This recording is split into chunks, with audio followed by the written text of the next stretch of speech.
The forest north of the Vosges Mountains, November 1944.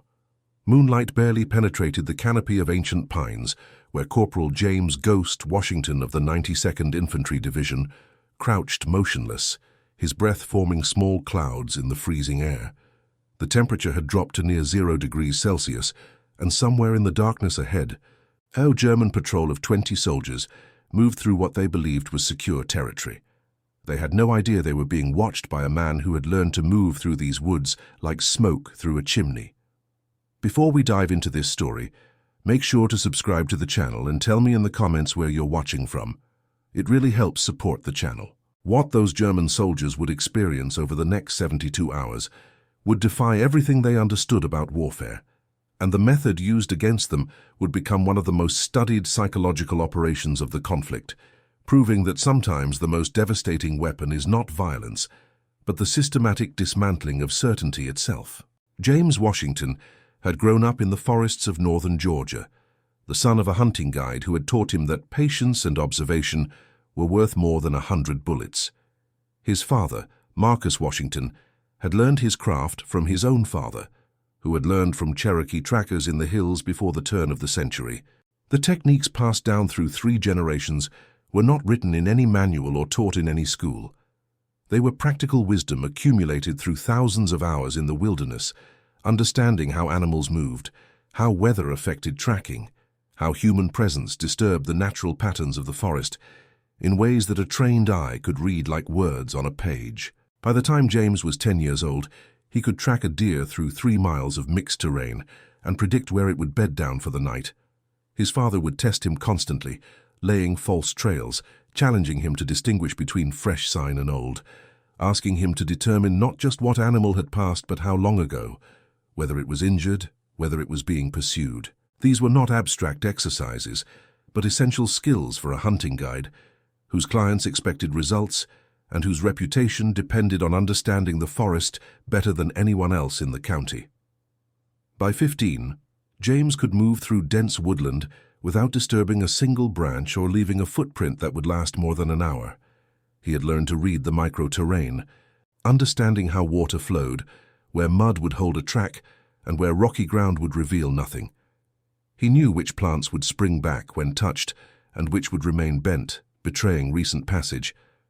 He understood that moving silently was not about moving slowly, but about moving in rhythm with the natural sounds of the forest, timing his steps to coincide with wind-rustling leaves or birds calling overhead. More importantly, he had learned the mental discipline required for true woodcraft. His father had taught him to control his breathing, to remain motionless for hours when necessary, to suppress the natural human impulse to fidget or shift position when uncomfortable. Marcus Washington would sometimes take his son deep into the forest before dawn and instruct him to remain hidden and silent while the older man tried to locate him. James would spend entire days concealed in carefully chosen positions, watching his father search, learning from every mistake that revealed his location, gradually developing an almost supernatural ability to blend into his surroundings. The United States Army had initially tried to assign him to a support role when he enlisted in 1942, but his commanding officer during basic training, Captain Robert Mitchell, had recognized something exceptional. Mitchell had watched Washington navigate an obstacle course designed to test stealth and observation, completing it in half the expected time while leaving virtually no trace of his passage. The captain had pulled strings to get Washington assigned to reconnaissance training, where his instructors quickly realized they had nothing left to teach him about fieldcraft that he did not already know instinctively.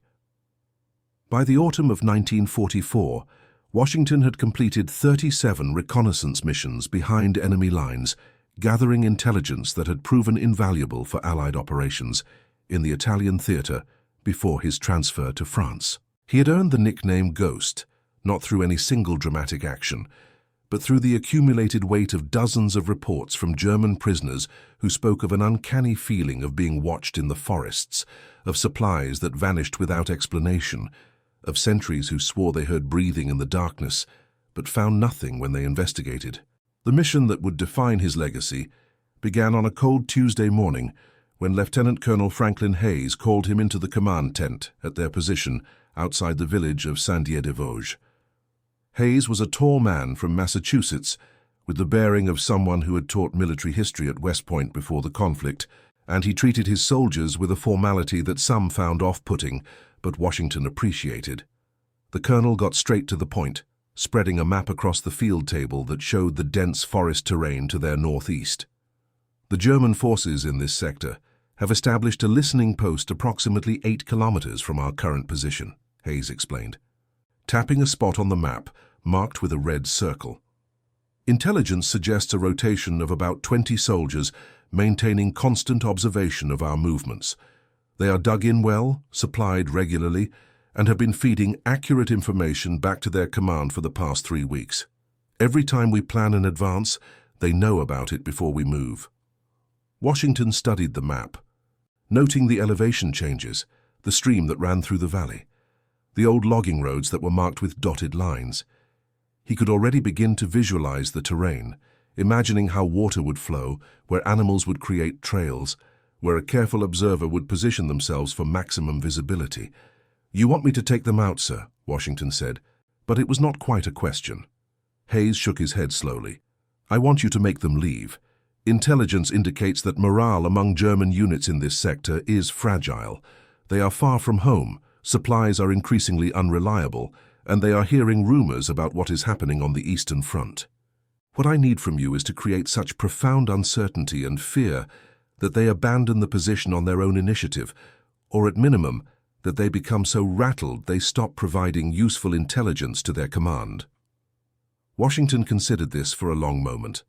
The conventional approach would be to call in artillery or organize a raid with overwhelming force. But both options would alert the German command that the Allies knew about the listening post, potentially causing them to simply establish a new one elsewhere. What Hayes was asking for was something far more subtle and psychologically devastating. "How much time do I have?" Washington asked. "As long as you need," Hayes replied, "but every day they remain operational costs us tactical advantage. I am giving you complete autonomy on methods. Take whatever supplies you need from our stores. I will make sure the patrols in that sector know to stay clear of your operational area." Washington nodded once. "I will need 3 days to scout the terrain and establish patterns. Then another 3 to 4 days for implementation. Call it a week total." The colonel extended his hand, and Washington shook it firmly. "I chose you for this because you understand that fear is often more effective than force," Hayes said quietly. "Make them afraid of shadows." That afternoon, Washington began his preparations with the meticulousness that characterized everything he did. He requisitioned supplies that raised eyebrows among the quartermasters. 50 meters of thin fishing line, a dozen small bells salvaged from a destroyed church in a nearby village, strips of white cloth, several bottles of a particularly pungent cheese that French resistance members had donated to the American forces, and a collection of small mirrors no larger than a playing card. Sergeant William Porter, who managed the supply depot, watched with poorly concealed curiosity as Washington packed these items into a rucksack alongside more conventional gear. "I have been doing this job for 18 months, Porter said, "and I have seen some strange requisitions. But this takes the prize." "You planning to open a shop?" Washington smiled slightly, one of his rare expressions of humor. "Something like that." "Tell me, Sergeant, you ever been hunting?" "Deer hunting back in Michigan couple times," Porter replied. "Never was much good at it, though, too impatient." "Did you ever see what happens to a deer when it knows it is being hunted but cannot locate the hunter?" Washington asked. "It stops eating properly, stops sleeping, keeps running even when there is no immediate danger. Eventually, it just collapses from exhaustion. Or it makes a mistake because it is too tired to think clearly." Porter looked at the collection of odd supplies, then back at Washington, understanding beginning to dawn in his expression. "You are going to hunt them." "I am going to make them hunt themselves," Washington corrected gently, shouldering his pack. He left the American lines just before dawn the next morning, moving into the forest with the easy gait of someone entering familiar territory. The woods here reminded him of home in some ways, though the pine species were different and the undergrowth was thicker. He moved slowly, taking 4 hours to cover the first 2 kilometers, stopping frequently to listen and observe. He found deer trails and noted where they intersected, with what had once been human paths. He located 3 different springs where water bubbled up from the ground, knowing these would be places where animals and potentially soldiers would come to refill canteens. By midday, Washington had climbed to a rocky outcrop that gave him a vantage point over the valley where intelligence suggested the German listening post was located. He settled into a position behind a fallen log, made himself comfortable, and began the patient work of observation. Through his binoculars, he could make out the camouflaged positions about 800 meters distant, so well concealed that someone less experienced might have missed them entirely. He watched for 6 hours without moving, counting the soldiers as they rotated positions, noting their routines, observing which ones seemed alert and which ones seemed to be simply going through the motions. The position itself was professionally constructed, Washington noted with professional respect. The Germans had chosen their location well, with good sightlines down into the valley where American forces operated, natural cover from aerial observation, and multiple escape routes if they needed to withdraw quickly. Their camouflage netting was expertly draped to blend with the surrounding vegetation, and they had clearly spent considerable time studying the terrain to position their observation posts where they would be least visible while maintaining maximum coverage. Washington counted heads methodically throughout the afternoon, cross-referencing his counts to ensure accuracy. He identified 20 distinct individuals, though at any given time only about 12 were visible. With the others presumably resting or working in concealed dugouts, he could not observe directly. He noted their equipment: standard rifles, several machine guns positioned for perimeter defense, radio equipment indicated by the antenna he could just barely make out through gaps in the camouflage, and what appeared to be optical range-finding equipment for calculating distances to targets in the valley below. More importantly, he studied the men themselves. Military units develop distinct personalities based on their leadership, their experiences, and their current state of morale.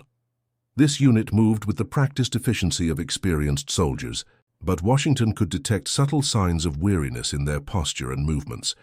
They were not sloppy or careless, but they carried themselves like men who had been in the field for longer than was comfortable, who were tired of cold rations and uncomfortable sleeping arrangements, who were beginning to wonder when they might rotate back to warmer billets and hot food. What struck him most was how these soldiers carried themselves. They moved with the weariness of men who had been in the field too long, who performed their duties out of discipline rather than conviction.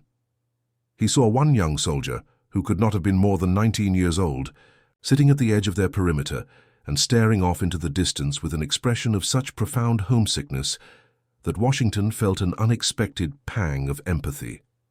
These were not the fanatical troops that Allied propaganda often depicted.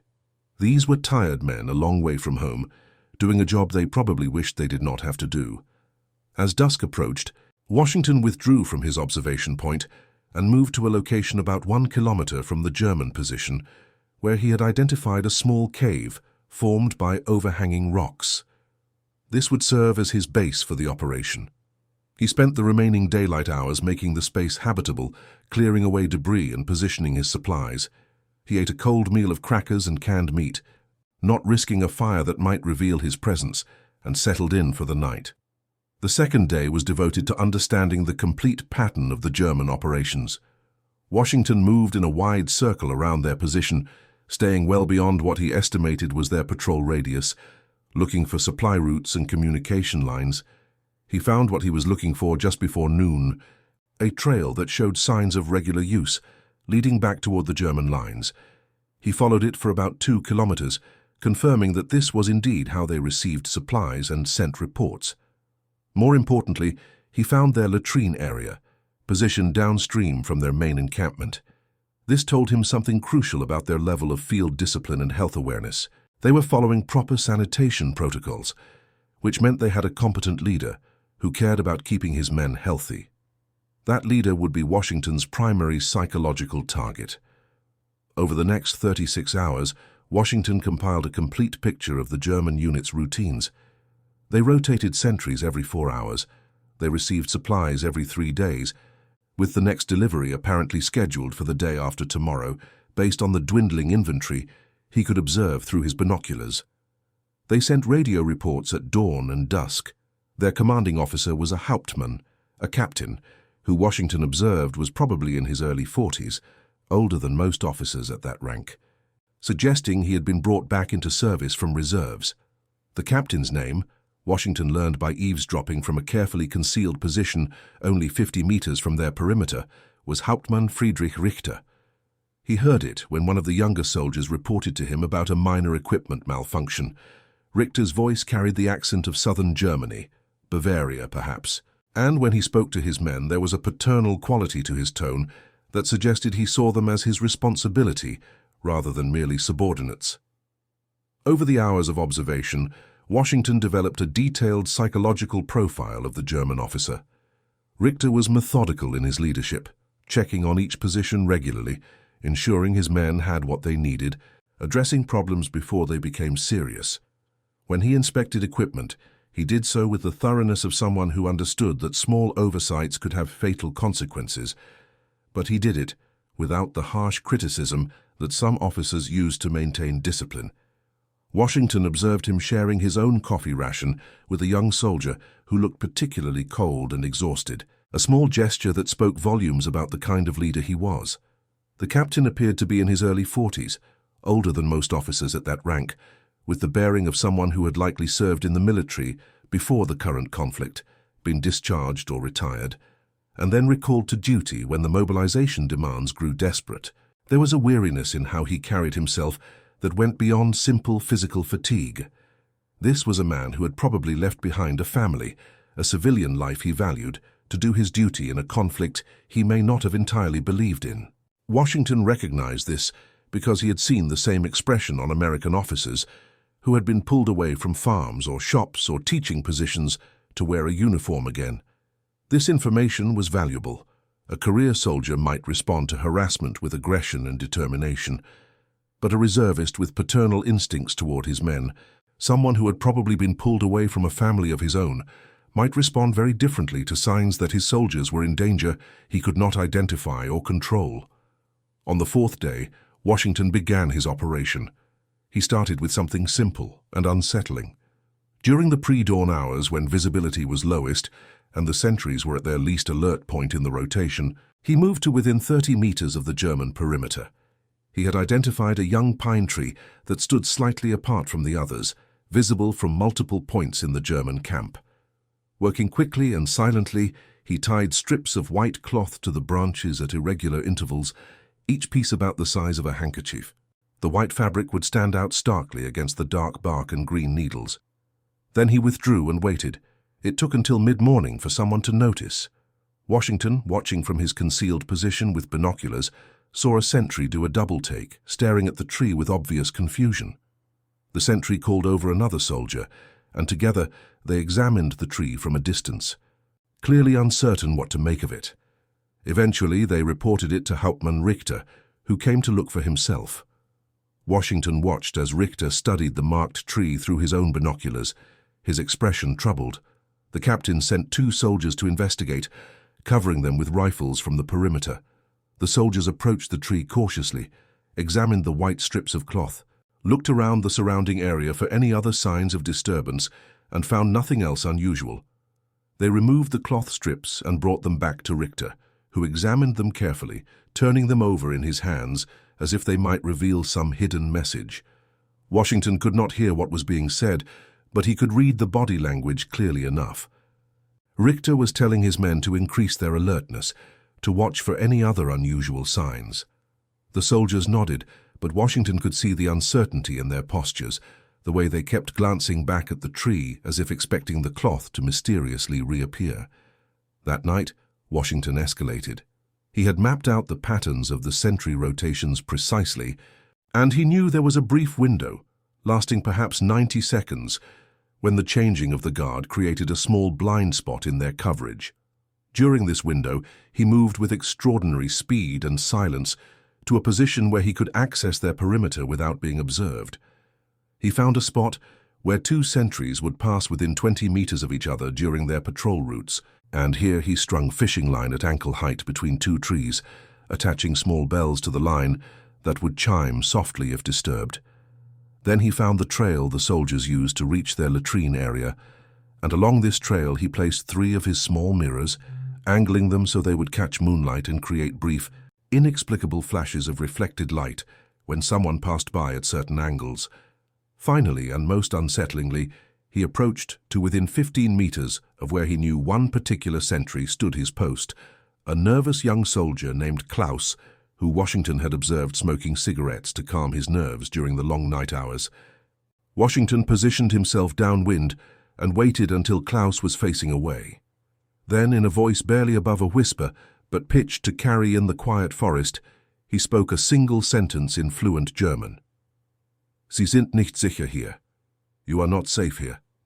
Klaus spun around, his rifle raised, his breathing suddenly rapid and panicked. Washington was already gone, melted back into the darkness like his nickname suggested. He heard Klaus call out, heard other soldiers respond to the alarm, heard the commotion as they searched the area with flashlights, finding nothing, seeing nothing, having only Klaus's shaken testimony that he had heard a voice in the darkness. Washington watched from 200 meters away as Hauptmann Richter tried to calm the situation, as he questioned Klaus carefully as he organized a more thorough search of the perimeter. The search turned up nothing, of course, except for the fishing line with bells which one soldier nearly tripped over, causing a soft chiming that made everyone freeze and raise their weapons toward empty forest. Richter ordered the fishing line cut down and examined. The bells were tied on with simple knots, the kind anyone might use. The fishing line was standard commercial grade, impossible to trace to any particular source. There was no message, no explanation, just this evidence that someone had been close enough to their position to set up an elaborate trap or warning system right under their noses. Washington did not observe the rest of that night directly, but he could imagine the atmosphere in the German camp, sentries jumping at every sound, officers trying to maintain calm while clearly concerned, everyone wondering who was out there in the darkness and what they wanted. The 5th day brought the supply run that Washington had been anticipating. He positioned himself along the trail he had identified at a point about 1 kilometer from the German listening post. The supply detail consisted of 4 soldiers, with a small cart pulled by a tired-looking mule, loaded with rations, ammunition, and other necessities. They moved with the casual alertness of men performing a routine task in territory they considered relatively secure. Washington let them pass his position, then followed at a distance of about 100 meters, staying well concealed in the forest parallel to the trail. He waited until they were halfway to their destination, at a point where the trail descended through a small ravine with steep sides. Then he moved ahead of them quickly, climbing to a position on the ridge above the trail. From his pack, he removed the pungent French cheese he had requisitioned, now wrapped in the white cloth strips. He tore off a piece of the cloth and tied it to a prominent branch where it would be visible from the trail. Then he took the cheese and placed it in a location where the scent would drift down to the trail below, but where it would not be immediately visible to anyone passing by. When the supply detail reached that point in the trail, Washington watched as first the mule, then the soldiers, reacted to the smell. Cheese, particularly the aged variety he had acquired, could smell remarkably similar to decomposition to those unfamiliar with it. The soldiers stopped, their expressions changing from casual alertness to concern. They saw the white cloth marker in the tree above them, identical to the markers that had appeared in their camp. They smelled what they thought might be a body somewhere nearby. The senior soldier in the supply detail, an Unteroffizier in his 30s, made the decision to investigate. He left 2 soldiers with the mule and took the 4th soldier with him to search for the source of the smell. Washington watched them climb the slope, following their noses and the visual marker, moving cautiously with weapons ready. They found the cheese, and Washington saw the moment of confusion and relief when they realized what they had actually smelled. But the relief was short-lived, replaced by a deeper unease. Someone had deliberately placed this here, had marked the location with the same white cloth that had appeared near their camp, had done it recently enough that the cheese was still fresh. The implication was clear. Whoever was harassing their listening post knew about their supply routes and could interfere with them at will. The Unteroffizier made another decision. He ordered 1 man to stay with the mule and the supplies, while the other 3 came with him to deliver everything to the listening post as quickly as possible, abandoning the usual cautious pace for speed. Washington followed them all the way back, watching as they reported what they had found to Hauptmann Richter. This time, Washington was close enough to hear some of the conversation. The supply detail reported the cheese, the marker, the implications. Richter listened carefully, his expression growing more troubled. Then he asked a question that Washington found significant. "Could you tell how long the cheese had been there?" The Unteroffizier shook his head. "It was fresh, Herr Hauptmann. Placed there today, certainly. Maybe within the last few hours." Richter absorbed this information silently, and Washington could almost see the calculations happening behind the man's eyes. Someone was watching them. Someone knew their routines well enough to predict when and where the supply detail would pass. Someone had the skill to operate this close to both the supply route and the listening post without being detected. And whoever this someone was, they were playing a psychological game rather than simply attacking, which in some ways was more frightening than straightforward combat. That evening, Washington noticed that Richter had doubled the sentries on duty and shortened the rotation times. The captain was not sleeping, instead remaining at the center of the camp with a radio operator, ready to respond to any incident. The soldiers moved with visible nervousness, their weapons always at the ready, their eyes constantly scanning the forest around them. Washington decided it was time to increase the pressure further. Just after midnight, when exhaustion was beginning to set in among the German soldiers despite their fear, Washington approached from a different angle than he had used before. He had with him a collection of small stones, each one carefully selected for size and weight. Positioning himself about 40 meters from the perimeter, concealed behind a thick pine trunk, he began to throw the stones in a very specific pattern. The first stone landed about 20 meters to the left of the nearest sentry position, creating a soft thud in the undergrowth. Every soldier within earshot turned toward the sound, weapons raised. They waited, listening intently, but no follow-up sound came. After several minutes of tense silence, they began to relax slightly, probably attributing it to an animal. 5 minutes later, Washington threw another stone, this time to the right of a different sentry position. Again, the immediate alert response. Again, the tense waiting. Again, the gradual relaxation when nothing followed. He continued this pattern for 2 hours, throwing stones from different positions, creating sounds that suggested movement all around the perimeter, but never in a predictable pattern, never close enough to be an immediate threat, but always near enough to be concerning. He watched as the German soldiers became increasingly agitated, spinning toward every sound, arguing among themselves about whether they were hearing animals or something else. Clearly on edge from lack of sleep and accumulated stress, Washington understood the psychology he was exploiting. Human beings are remarkably adaptable to consistent patterns of stress, but irregular, unpredictable stimuli create a state of hypervigilance that is exhausting to maintain. The soldiers could not dismiss the sounds as simply forest animals because the pattern was too deliberate, too clearly focused on their position. But they also could not respond with decisive action because there was no clear target, no obvious threat to engage. They were trapped in a state of constant alertness, with no release, no resolution, gradually depleting their mental and physical resources. From his concealed position, Washington could see the toll this was taking. Soldiers were arguing with each other more sharply than before, their voices carrying traces of frustration and fear. The sentries were gripping their weapons tighter, spinning toward sounds with aggressive posture, but then having nowhere to direct that aggressive energy. One soldier lit a cigarette with shaking hands, only to have a superior order him to extinguish it immediately, creating a brief argument about whether the light could give away their position, as if anyone trying to find them needed the help of a cigarette glow. The psychological deterioration was following a predictable pattern that Washington had learned to recognize. First came heightened alertness, which was actually beneficial to their defensive posture. Then came the frustration of that alertness finding no outlet, which began to undermine discipline. Finally would come exhaustion as their bodies and minds could not sustain the hypervigilant state indefinitely, and that exhaustion would make them vulnerable to mistakes, to seeing threats that were not there or missing threats that were. Hauptmann Richter finally called his men together for a brief meeting. Washington could not hear everything that was said, but he saw Richter pointing toward the forest, saw him making calming gestures with his hands, saw him trying to restore order and confidence to his clearly rattled unit. Whatever the captain said, it seemed to have some effect. The soldiers nodded, settled back into their positions with renewed, if forced, determination.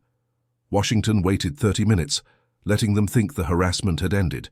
Then he did something he had been saving for maximum psychological impact. He had identified earlier that one of the German soldiers, a young man named Hans, who could not have been more than 18, had a habit of humming to himself when he was nervous. Washington had heard him doing it during sentry duty, always the same tune, something that sounded like a folk song from his homeland. Hans was currently on duty at the southern edge of the perimeter, the position farthest from where Richter and most of the other soldiers were gathered.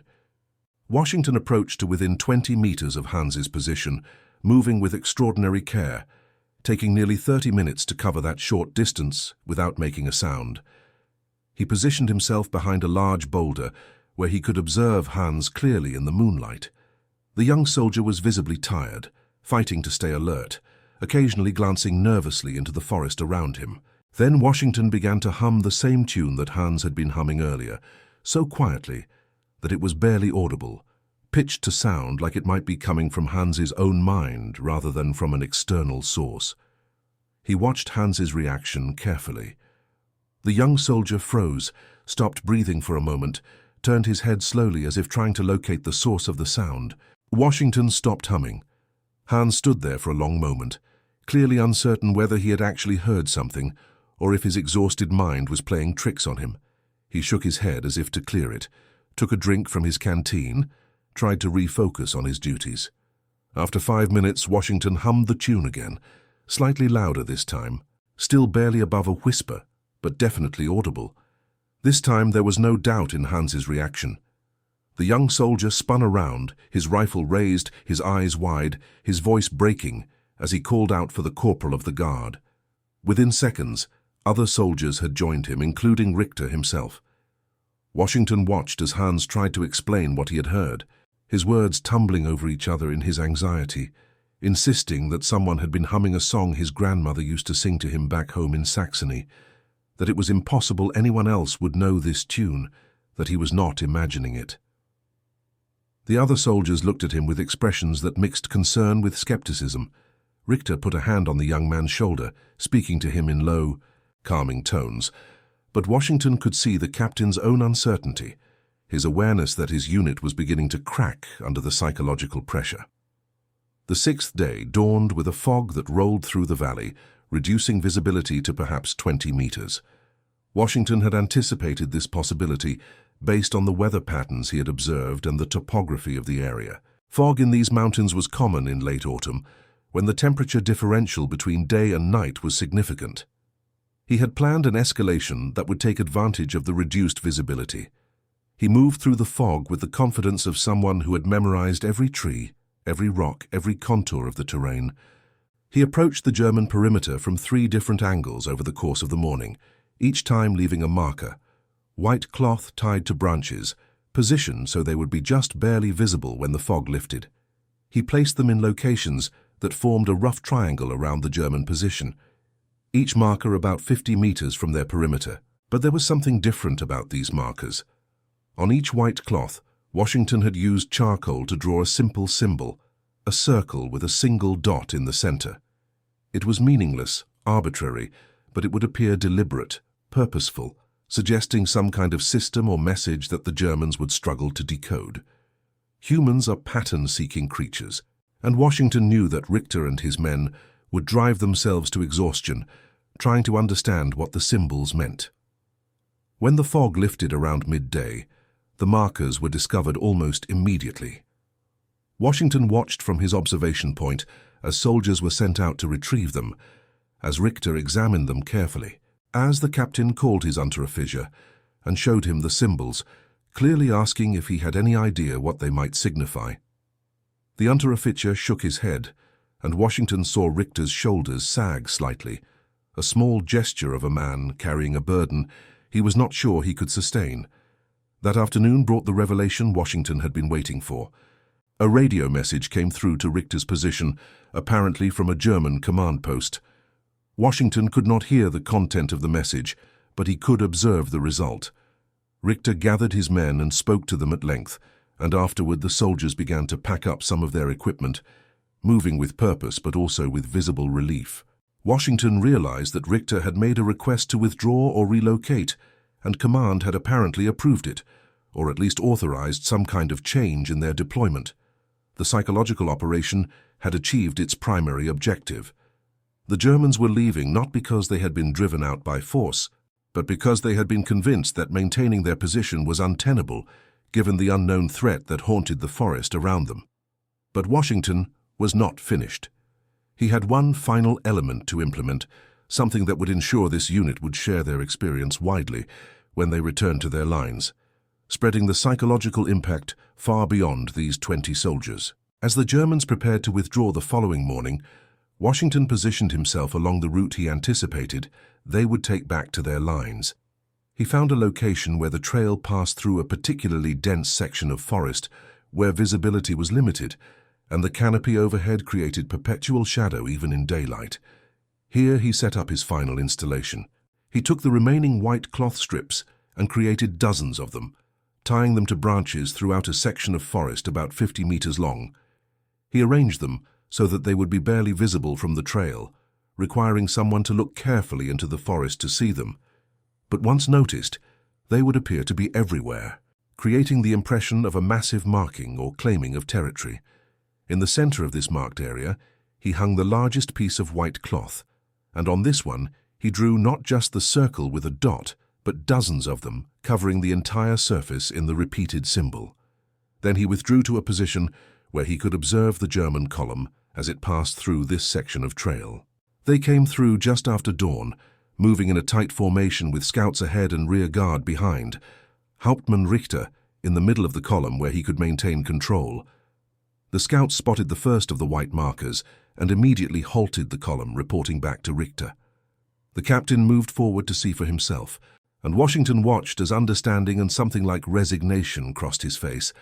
Richter stood there for a long moment, looking at the marked forest, at the dozens of white cloth strips that represented hours of work by someone who could move through these woods with impunity, who could have attacked them at any time, but had chosen instead this elaborate psychological campaign.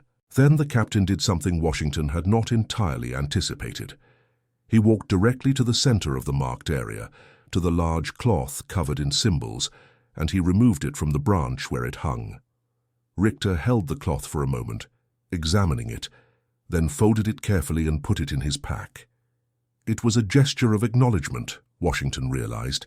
The captain was taking evidence of what had been done to his unit, proof that they had faced something extraordinary, that their withdrawal was justified not by cowardice, but by tactical necessity in the face of an enemy who had demonstrated complete mastery of the terrain and the ability to strike whenever they chose. The column moved on, passing through the marked section of forest, with weapons ready but without incident. Washington let them go, making no further move against them, honoring the implicit understanding that had developed between himself and Richter over these 6 days of invisible warfare. When he was certain they were gone, Washington emerged from concealment and spent several hours removing all the white cloth markers from the forest, erasing the evidence of his operation. He buried the fishing line and bells, scattered the positions where he had placed mirrors and cheese, left no trace that would allow anyone to study his methods. Then he made his way back to American lines, arriving just before dusk on the 8th day since he had departed. Lieutenant Colonel Hayes was waiting for him at the edge of the American perimeter, having been alerted by sentries that Washington was approaching. The colonel studied him for a moment, taking in his appearance.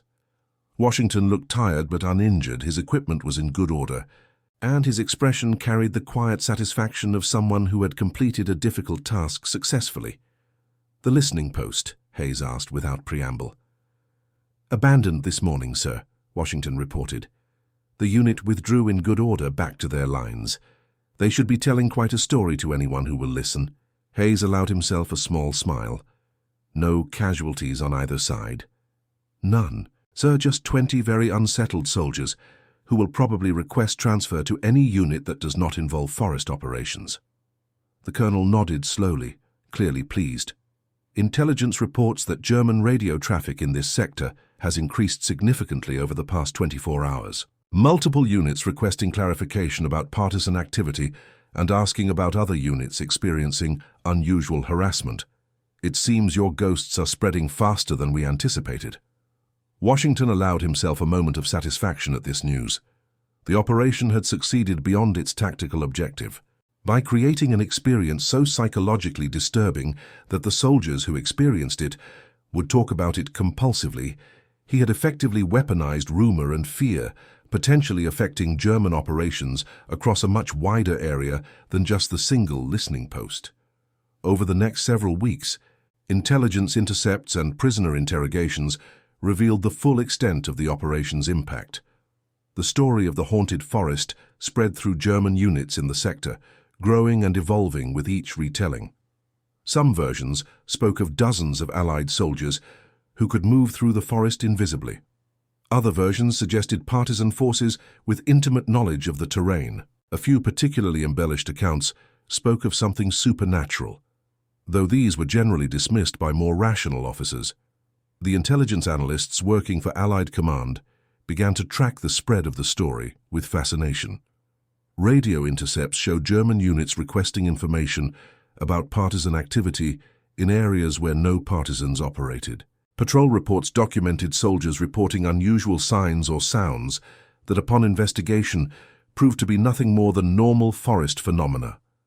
The fear that Washington had created in one small unit was metastasizing throughout the German forces in the region, creating a widespread reluctance to operate in forested areas and a tendency to see threats where none existed. One particularly revealing intercept caught a conversation between two German officers, discussing whether to establish a new observation post in territory similar to where Richter's unit had been operating. The junior officer strongly recommended against it, citing the experience of Richter's unit as evidence that Allied forces had developed new infiltration techniques that made such positions untenable. The senior officer, though skeptical of some of the more dramatic elements of the story, ultimately agreed that the risk was not worth the potential intelligence value, essentially ceding control of that terrain to Allied forces without a shot being fired. Prisoner interrogations provided even more detailed insights into the psychological impact. German soldiers captured in subsequent operations would mention the story of the haunted forest when questioned about their unit's morale and effectiveness. Several prisoners described a general sense of unease when operating in wooded terrain, a feeling that they were being watched even when patrols found no evidence of enemy presence. This heightened anxiety made them less effective as soldiers, more likely to make mistakes, more prone to panic when they did encounter actual enemy forces. But the core facts remained consistent across all accounts. Someone had systematically dismantled the morale and effectiveness of a well-positioned German unit without firing a single shot, using nothing but psychological pressure and the exploitation of natural human fears. Hauptmann Friedrich Richter became something of a minor celebrity within certain German circles, not for victory, but for having survived an experience that many officers found genuinely frightening in its implications. The white cloth with the circle symbols became a topic of significant discussion among German intelligence officers, who devoted considerable resources to trying to decode what they assumed was some kind of Allied marking system. In reality, of course, the symbols meant nothing, but the very fact that German intelligence was wasting time and energy trying to decode them was an additional victory for the Allied cause. Washington himself was awarded the Silver Star for his actions, though the citation was deliberately vague about the specifics of what he had accomplished. The medal was presented in a quiet ceremony, attended only by his immediate command staff, as the details of the operation remained classified. Hayes made it clear in his recommendation for the award that Washington had demonstrated extraordinary courage, creativity, and tactical acumen, achieving a significant military objective while adhering to the highest standards of conduct and minimizing harm to enemy personnel. But perhaps the most significant impact of the operation was not on the German forces, but on how the Allied command began to think about psychological operations in general. Washington was asked to write a detailed report on his methods, and this report became required reading for reconnaissance and special operations personnel across multiple Allied units. The concept of systematic psychological pressure as an alternative to direct combat became an increasingly important element of Allied tactical thinking in the final months of the conflict in Europe. Washington participated in 7 more similar operations before the end of hostilities in May 1945, each one adapted to different terrain and different tactical situations, but all built on the same fundamental principles: thorough reconnaissance, understanding of human psychology, patience in implementation, and the recognition that fear of the unknown is often more paralyzing than fear of a known threat. After the conflict ended, Washington returned to Georgia and worked as a hunting guide and wilderness educator, teaching generations of young people the skills his father had taught him. He rarely spoke about his experiences during the conflict, and most of his students had no idea that the quiet man who taught them how to read animal tracks and move silently through the forest had once used those same skills to wage psychological warfare against enemy forces. He established a small wilderness school on property adjacent to the land where he had grown up, building simple cabins for students and maintaining the trails his father had created decades earlier. The students who came to learn from him ranged from local teenagers seeking outdoor skills to adults from cities who wanted to reconnect with nature.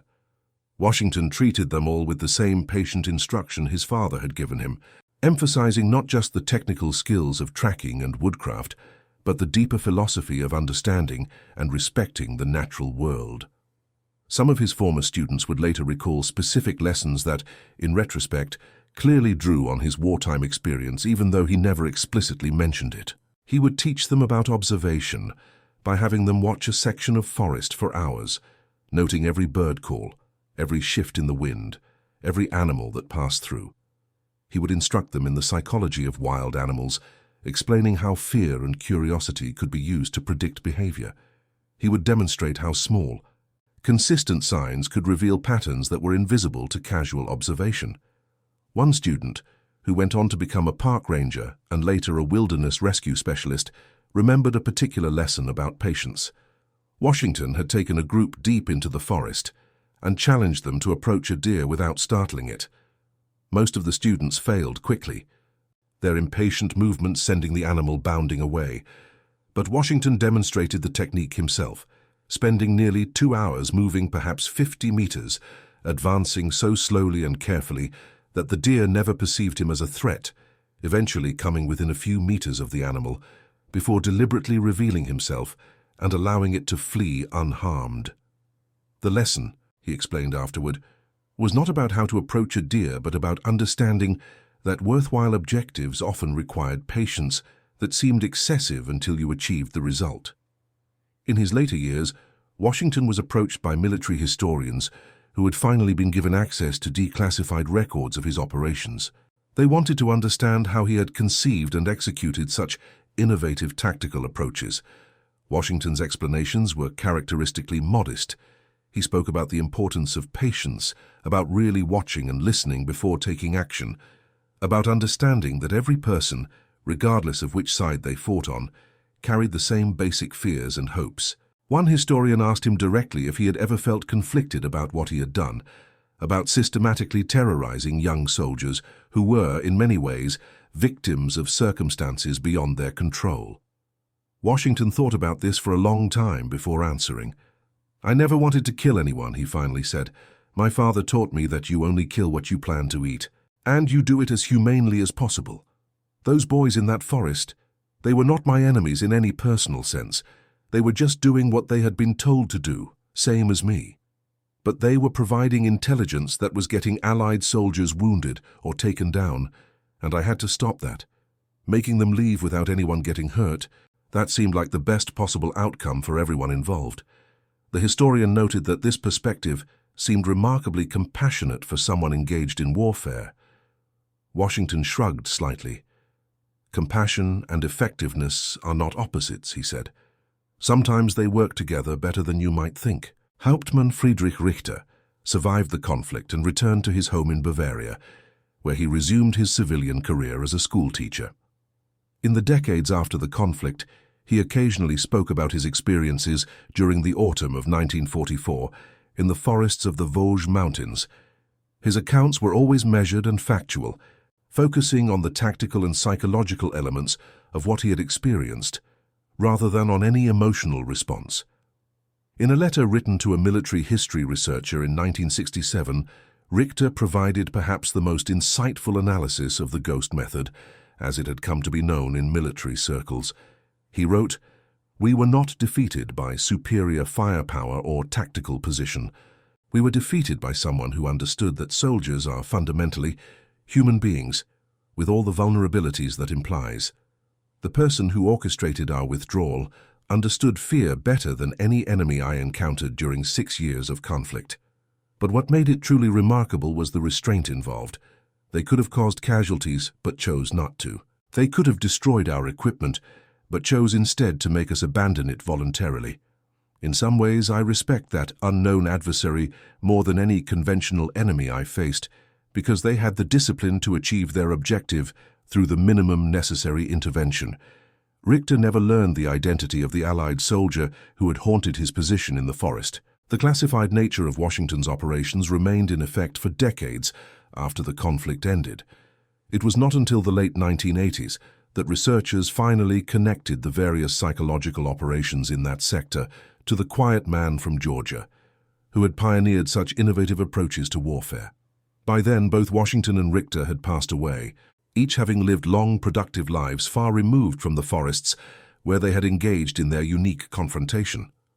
They never met, never corresponded, never had the opportunity to discuss from different perspectives the week in November 1944, when 20 German soldiers learned that the greatest threat was not always the one that announced itself with violence. The lessons of the ghost method continued to influence military thinking long after the individuals involved had passed into history.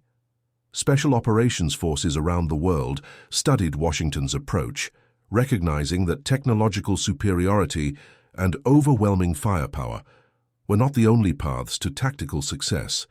The idea that thorough understanding of terrain, culture, and human psychology could be as effective as conventional weapons became a foundational principle of modern special operations doctrine.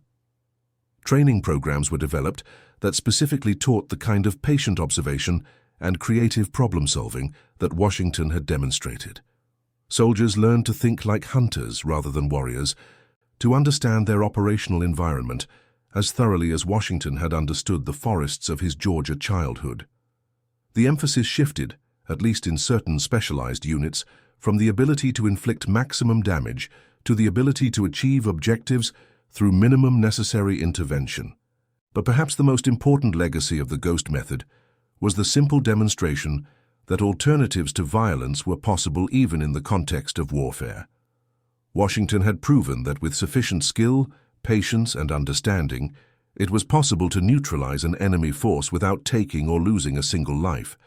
This was not pacifism or idealism, but hard-headed tactical effectiveness, achieving military objectives while minimizing the human cost on all sides. In the decades since, military ethicists and historians have debated whether Washington's approach represented a more humane form of warfare or simply a more sophisticated method of achieving the same ends. Washington himself, in the few interviews he gave before his passing in 1989, maintained that he had simply done what the situation required, using the skills he possessed to accomplish the mission he had been given. He never claimed moral superiority for his methods, never suggested that his approach was necessarily better than more conventional tactics. What he did maintain consistently and firmly was that every soldier had an obligation to think carefully about how to accomplish their objectives, to consider alternatives to the most obvious or violent approach, and to recognize the shared humanity of everyone involved in the conflict. These were not revolutionary ideas, he pointed out, but simply the application of basic human decency to an inherently difficult situation. The forest north of the Vosges Mountains still stands today, largely unchanged from how it appeared in November 1944. The pine trees have grown taller, new undergrowth has filled in old clearings, and the traces of temporary military positions have long since been erased by time and weather. Hikers who walk the trails there today have no way of knowing that they are passing through the site of one of the most innovative psychological operations of the Second World War. There are no monuments to mark what happened, no plaques to explain the ghost method to curious tourists. The forest keeps its secrets as forests do, And the story of how 20 German soldiers vanished without a shot remains known only to those who study the more esoteric aspects of military history. But the principles that Washington demonstrated in that forest continue to resonate. In an age when warfare is increasingly characterized by technological sophistication and overwhelming firepower, the story of the Ghost serves as a reminder that the most effective weapon is sometimes the human mind, properly trained and creatively applied. It demonstrates that victory can take many forms, and that the most enduring successes often come not from destroying the enemy, but from making them choose to withdraw on their own. Washington's legacy lives on not in monuments or dramatic battle honors, but in the quiet competence of soldiers who understand that patience, observation, and psychological insight can be as powerful as any conventional weapon. His story reminds us that warfare, while sometimes necessary, does not have to be conducted with maximum violence, that objectives can be achieved through understanding rather than destruction, and that the greatest warriors are sometimes those who find ways to win without fighting in the conventional sense. The Ghost method remains classified in its specific details, but its essential principles have been incorporated into military doctrine across multiple nations and services. Washington's insight that fear is a more powerful motivator than force, that uncertainty is more paralyzing than direct threat, and that the best victories are those that minimize harm to all parties involved. These ideas continue to shape how military professionals think about achieving their objectives. In the end, the story of how 20 German soldiers vanished without a shot is not really about military tactics or historical curiosities. It is about the possibility of finding creative, less destructive solutions even in the midst of conflict. It is about recognizing that the enemy soldiers are human beings with fears and hopes not fundamentally different from our own. And it is about having the discipline and skill to achieve necessary objectives while minimizing the human cost of doing so. These lessons, learned in a forest in France more than 8 decades ago by a quiet man from Georgia who could move through the woods like smoke through a chimney, remain as relevant today as they were in November 1944. They remind us that the highest form of military skill is not the ability to inflict maximum damage, but the wisdom to achieve victory through minimum necessary force. They challenge us to think creatively about problems that seem to demand violent solutions, and to remember that even in warfare, there are choices about how we conduct ourselves and what methods we employ. James Washington made his choices with care, skill, and a profound respect for human life on all sides of the conflict. His legacy is not measured in enemies defeated or battles won, but in lives preserved and suffering minimized. That perhaps is the highest achievement any soldier can claim, regardless of the era in which they serve or the conflicts they face. And that concludes our story. If you made it this far, please share your thoughts in the comments. What part of this historical account surprised you most? Don't forget to subscribe for more untold stories from World War II, and check out the video on screen for another incredible tale from history. Until next time.